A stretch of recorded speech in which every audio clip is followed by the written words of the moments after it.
자, 이번에 주신 질문은 상당히 특이한 사례이지만 매우 중요한 쟁점입니다. 상당히 중요한 쟁점에 관한 사안이었어요. 상가 점포 바닥 경계가 사라지고 없는 경우에 재건축 의결권을 어떻게 계산하는지 이 계산 방법에 대해서 문의를 주셨습니다. 제가 한번 질문을 읽어보겠습니다. 안녕하세요, 변호사님. 저는 서울 어떤 구에 있는 상가 건물의 재건축 추진의 위원장입니다. 다름이 아니고 저희 건물이 오래되어서 재건축을 하려고 하는데요. 원래 층마다 상가 점포가 30개씩 있었는데 초기부터 준공 그리고 영업 초기부터예요.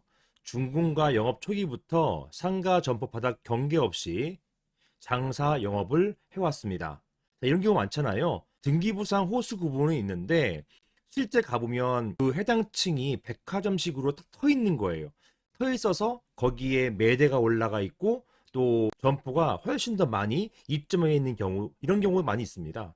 그래서 원래 등기부상에는 30개 정도의 점포가 있다 하더라도 그 해당 층이에요. 실제 영업은 50개 이상 점포가 영업을 하고 있을 수도 있는 것이고요. 이렇게 터가지고 이 층을 운영하는 업체는 따로 있어요. 이 업체가 임차인과 임대차 계약을 맺고, 즉 여기에 입점하고 있는 상인들은 전차인 되는 거죠. 여기 업체가 하나가 크게 통으로 임차인이 되어가지고 전대차 계약을 체결하고 여기에서 받은 수익을 가지고서 각 구분 소유자에게 나눠주는 방식, 보통 이걸 임대 분양 방식이라 하는데요. 이게 옛날에 굉장히 많았었어요. 이런 임대 분양 방식이 굉장히 많았었고 구분 소유자들도 이걸 선호했습니다. 왜냐하면은 장소, 위치가 좋은 그런 구분 소유자는 장사가 잘 되는데 저기 구석에 있는 위치가 안 좋은 점포 같은 경우는 임차도 안 되는 경우가 있었거든요. 장사도 안 되고요. 이런 것들을 막기 위해서 하나의 회사가 임차인이 되어가지고 구분 소유자 개개인으로부터 이런 동의를 받아요. 임대차 동의를 받고 이 회사가 다시 전대 계약을 체결해서 입점 상인들을 드리는 것입니다. 이때는요, 점포가 30개이라 하더라도 30개 구애받을 필요 없이 전차인들을 뭐 30개 이상, 50개, 60개 이렇게 받아버리는 거예요. 그래서 엄청나게 영업을 하고 거기에서 전대차 계약에 따른 그 입점 상인들로부터 전대를 받고 이 중에서 일부를 구분 소유자에게 배분하는 방식, 이런 것들을 많이 해왔었습니다. 이런 방식이 아까 말씀드린 것처럼 임대 분양 방식, 이런 것이죠.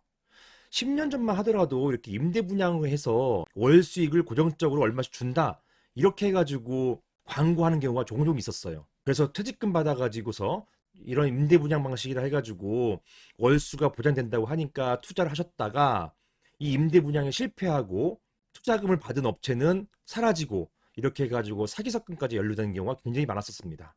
아무튼 이건 일부의 예이고요. 이런 임대 분양 방식이 옛날에는 상당히 많았었다. 이런 것이고요. 자, 계속 보시면 이 경우에 전체를 한 개의 공유물로 보고 구분 소유자 한 명으로 계산해야 되는 것인가요? 층 전체를 한 개의 공유물로 보고, 이게 왜냐하면은 경계가 허물어졌기 때문에 이것을 구분 소유권을 인정하지 않는 경우를 말하는 것입니다. 층 전체를 경계가 모두 없어졌기 때문에 이것은 하나의 공유물로 봐야 되는 것이지 30개의 구분 점포를 볼 수 없다. 이런 걸 전제로 해가지고 구분 소유자 한 명으로 계산해야 되는 것인가요? 아니면 여전히 30개 점포가 있는 것으로 보고 각각 구분 소유자 수, 만약에 30개 점포의 소유자가 다 다를 경우에는 구분 소유자 30명이 되는 것이죠. 이 30명으로 계산해야 되는 것인가요? 이런 질문인 것입니다. 자, 이게 이제 상가 재건축을 하기 위한 거잖아요. 이런 상가나 오피스, 오피스텔 재건축을 하기 위해서는, 자, 다음 보시는 것처럼 이런 집합건물 재건축을 위해서는 집합건물법에 따라 가지고 재건축 결의를 해야 되는 것인데요. 이 재건축 결의가 아파트 재건축에서는 아파트 재건축에 있어서 관리처분 결의와 비슷하더라고요. 제가 실무를 하다 보니까 이 비슷한 게, 이 재건축 결의가 아파트 같은 도시정비법상의 재건축에 있어서는 관리처분 계획, 이것과 같은 성질을 가지는 게 재건축 결의입니다. 이런 재건축 결의 하기 위해서는 보시는 것처럼 구분 소유자, 전체 구분 소유자 수의 5분의 4 이상, 그리고예요. 그리고 의결권, 이게 지분입니다. 전체 지분의 5분의 4 이상의 동의가 있어야 돼요. 이 결의라고 표현했잖아요. 결의, 동의가 있어야 되는 것입니다. 전체 이런 재건축 결의가 되기 위해서는 우리 재건축하자라고 하기 위해서는 최소한 전체 구분 소유자의 5분의 4 이상 그리고 지분, 전체 지분의 5분의 4 이상이 이러한 재건축 결의에 동의해야 되는 것이에요. 자, 그래서 여기에서 이런 질문이 나온 거예요.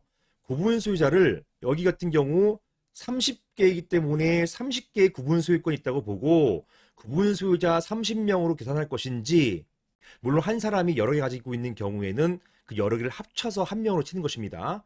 여기에서는 30개 점포의 구분 소유자가 모두 다르기 때문에 30개의 구분 소유권이 있다는 것을 전제로 하는 것입니다. 자, 이런 경우에 구분 소유자가 30명이기 때문에 2층, 여기 해당 층에 30개라고 했잖아요. 2층의 구분 소유자 수를 30명으로 계산할 것인지, 아니면 이게 상가 점포바닥 경계가 모두 없어지고 따라서 구분 소유권이라는 개념이 없어졌기 때문에 이것은 하나의 통으로 공유물로 됐다. 그래서 이것은 해당 층에 있어서는 한 명의 구분 소유자, 공유되어 있는 한 명의 구분 소유자로 볼 것인지, 이게 문제가 된 거예요. 30명의 구분 소유자가 있는 것이냐, 아니면 한 명의 구분 소유자가 있는 것이냐, 이게 중요하단 말입니다. 뭘 하기 위해서요?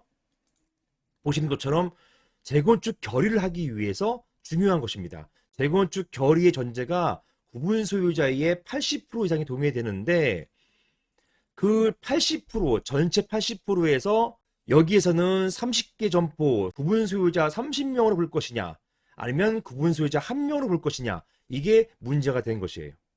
자, 집합금법 보시면요. 1조의 2의 상가 건물 같은 경우는 구분 소유하기 위해서 이런 게 필요해요. 제1항 4호에 구분 점포별로 부여된 건물 번호 표지를 견고하게 붙일 것, 이래야만 상가 건물의 구분 소유가 된다는 것이에요. 자, 그리고 이걸 구체적으로 대통령령으로 정합니다. 이렇게 경계 표지나 건물 번호 표지에 관해서 대통령령으로 구체적으로 정하게 되어 있는데요. 대통령령은요, 보시는 것처럼 이 대통령령 시행령이에요. 경계 표지와 건물 번호 표지라고 해서 구체적으로 2조와 3조에서 정하고 있습니다. 즉, 집합건물법상의 경계 표지는 바닥에 너비 3cm 이상의 동판, 징이거든요. 징 같은 거. 동판, 스테인리스 강판, 석재 또는 그 밖에 쉽게 부식 손상되지 않는, 마모되지 않는 이런 재료로서, 보통 호실 보면은 이런 징을 박아 놓습니다. 이런 재료로서 구분 점포의 바닥 재료와는 다른 재료로 설치해야 된다. 구분해가지고 이렇게 경계 표시를 해야 된다는 것이에요. 이런 경계 표지의 재료의 색은 건물 바닥색과 명확히 구분되어야 된다라는 것입니다. 이렇게 해야만 상가 같은 경우는 구분 소유가 된다는 얘기예요. 그리고 건물 번호 표지도 마찬가지입니다. 법상의 건물 번호 표지는 구분 점포의 바닥에 잘 보이는 곳에 설치해야 된다. 이런 건물 번호 표지, 몇 호 구분이잖아요. 건물 번호, 이러한 글자의 가로 규격은 5cm 이상, 세로 규격은 10cm 이상 이렇게 되어야 된다는 것이에요. 정리하면 경계, 그 상가의 경계는요, 일단 3cm 이상의 동판 같은 걸로 이런 동판으로 만들어 놓은 경계 표시를 해야 되는 것이고, 건물 번호, 몇 호 이런 것들도 마찬가지로 5cm 이상짜리에 잘 보이는 이런 표시를 해놔야 된다는 것이에요. 가로 규격 5cm, 세로 규격 10cm 이상 이렇게 해가지고 호수를 표시해야만 그런 경우에 상가 점포가 구분 점포가 된다는 것이에요. 그런데 사안에서는 이게 없어진 거예요. 이런 경계 표지하고 건물 번호 표시가 다 사라진 겁니다. 이렇게 사라진 상태에서 수십 년이 지났어요. 이런 경우에 과연 구분 점포가 되겠느냐? 법과 시행령에 따르면 경계 표지하고 건물 번호 표지가 사라졌기 때문에 상가 경계는 없어진 거예요. 그리고 이런 경계와 건물 번호가 없어졌기 때문에 구분 소유권도 없어졌다고 이해되기 쉬운 겁니다. 만약에 사안에서 구분 소유권이 없어졌다, 이럴 경우는 어떻게 됩니까? 이런 경우에는 30개의 구분 소유권이 있는 게 아니라 그냥 하나의 구분 소유권, 하나의 공유물만 생긴 거예요. 하나의 공유물만 있는 거예요. 공유, 한 층을 전부 다 지분별로만 소유하는 것이지 몇 호 몇 호, 101호 내 거, 102호 내 거 이렇게 못한다는 것이에요. 그래서 과연 이 경우에 경계가 없어졌는지 여전히 경계가 있는 것인지 이게 중요한 것입니다. 상가 재건축 정족수 계산에 있어서 중요해진 거예요. 자, 보시겠습니다. 판례는요. 판례는 원칙적으로는 구분소유 점포 경계가 사라졌어요. 이런 경우에는 구분소유권을 상실한다고 보고 있습니다.